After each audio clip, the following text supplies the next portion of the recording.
3 areas of your life that you should have boundaries in.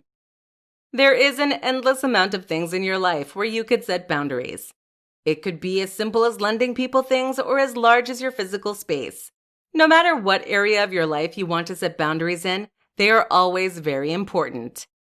If you feel confident enough to set boundaries and others do not respect it, then it is time to take a step back and look at who you are letting in your life. Boundaries are good for all aspects of life. 1. Physical boundaries. Generally, this is seen as the most important and most apparent area of life for boundaries to be set. Whether it be with coworkers, friends, family, or a new partner, clarifying what is okay and what is not okay for physical touching is a must-do. This is often talked about in terms of toddlers. Some parents make their toddlers hug all of their relatives, but that is teaching children that it is okay to hug someone even if they don't want to. Now, more parents are letting the children choose, and if they don't want to hug their aunt or grandma, then that's okay. It's their choice. This is a very basic way of teaching what boundaries are and how they are okay. However, if you are an adult, boundaries can go much further and be much more difficult to set. You should never feel like you have to let someone touch you, or you have to do this or that with someone. You are in charge of your body, and you should control who can touch you. 2. Emotional boundaries. With an ever-growing look into the mental health of people, emotions and someone's emotional state has become so important.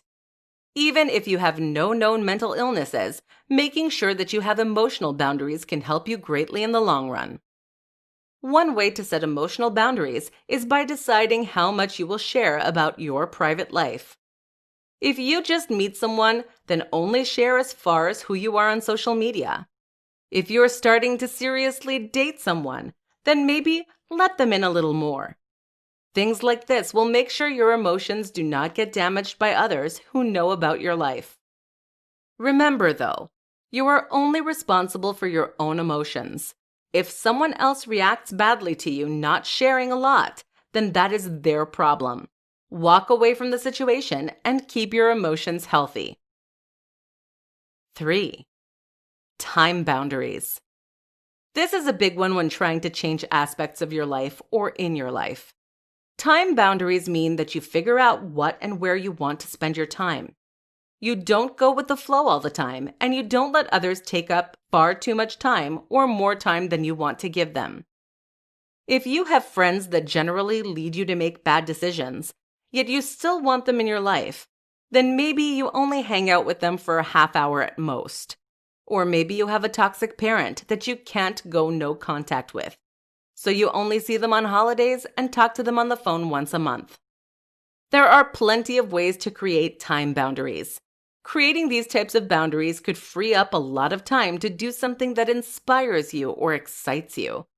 Maybe you now have time to learn yoga or do that painting class or go on more dates. If you're able to benefit in any way, then it was a good boundary to set.